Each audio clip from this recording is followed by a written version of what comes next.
بزاف منكم بغيتو طريقه تحضير ديال السلو كيجي رائع. غادي نقسم لكم الفيديو لجوج. في الاول غادي نشارك معكم طريقه اولا تحضيرات ديال السلو، يعني كيفاش حمرت الزنجلان، كيفاش حمرت اللوز وكيفاش طحنتهم.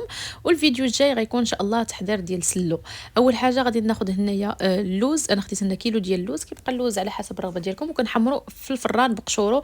غير هو اللوز كتكونوا مسحتوه قبل باش كيجيكم مره كتجبدوا الفران اولا اللاطه، كتحركوا اللوز حتى كيتحمر لكم من جميع ديال الجهات صافي، وكتخليوه يبرد تماما.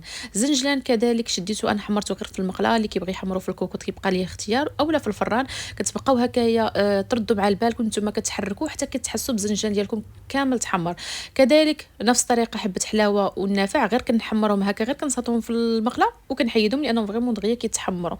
كنخلي داكشي حتى كيبرد تماما، وغادي نمشيو انايا طحنت غير في 1 2 3. اللي عنده تيرموميكس راه كيجيه ساهل. اول حاجه كنقسم اللوز، شتي كنهرمشو